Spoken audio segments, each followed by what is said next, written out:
December 16th, 1971. A brand new nation rises from ashes. A defeated army surrenders, 93,000 soldiers laying down their weapons. The largest surrender since World War II. But how did Bangladesh, a land with almost no formal army, no heavy weapons, no air force, defeat one of the strongest militaries in Asia? This is the untold story of Victory Day, a story of oppression, genocide, resistance, and the birth of a nation. To understand Victory Day, we must go back to 1947, when British India was divided into India and Pakistan.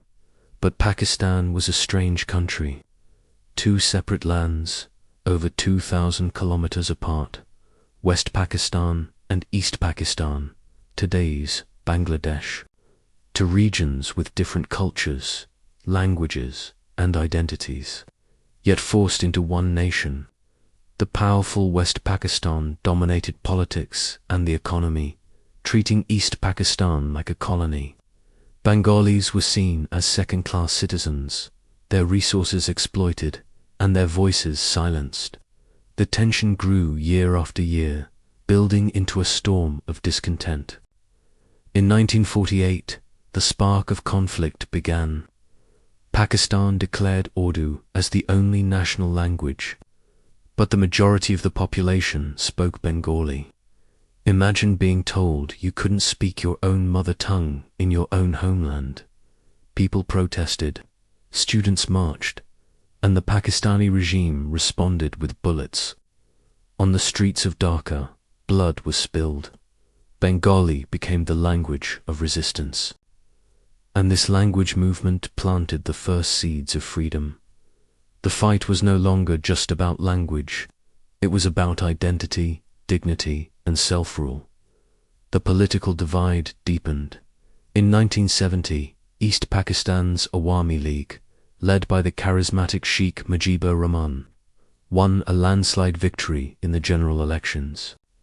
This should have made him the Prime Minister of all of Pakistan. But the West Pakistani establishment refused to hand over power. The people's democratic choice was denied.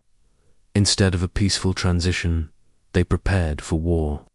Sheikh Mujibur Rahman called for non-cooperation. Millions answered.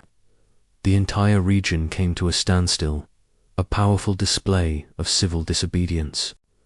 Then came the night of March 25, 1971, a night of pure terror. The Pakistani military launched Operation Searchlight, a brutal crackdown aimed at crushing the Bengali nationalist movement forever. Tanks rolled through Dhaka, universities were attacked, intellectuals were hunted down, and innocent civilians were massacred in their homes. It was the beginning of a genocide. Over the next 9 months, an estimated 3 million Bengalis were killed, and millions more fled to India as refugees. The world was watching, but few intervened. But from the horror, heroes emerged.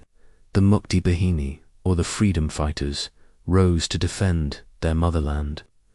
They were ordinary people, students, farmers, workers, teachers. With very little training and even fewer weapons, they launched a fierce guerrilla war.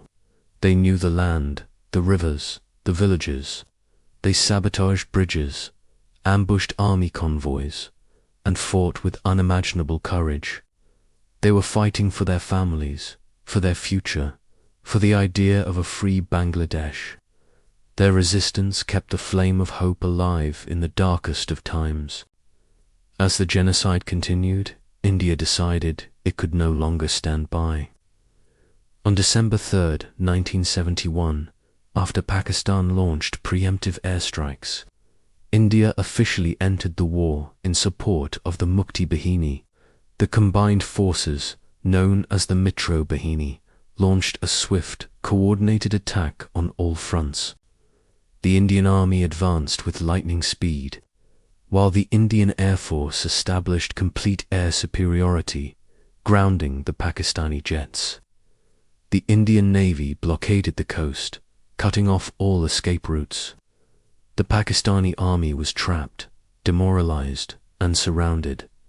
In just 13 days, the war was over. On December 16th, the Pakistani forces in Dhaka formally surrendered.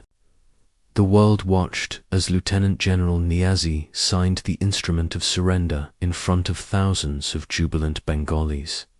It was a victory against all odds, a testament to the unbreakable spirit of a people who refused to be silenced. Victory Day, or Bijoy Dibosh, is not just a military victory. It's a celebration of survival, of a cultural identity that refused to die, and the birth of a proud, independent nation, Bangladesh. The story of 1971 teaches us that even in the face of overwhelming oppression, the will of the people fighting for justice and freedom can ultimately triumph. Thanks for watching. If this story moved you, please like, share, and subscribe for more deep dives into history.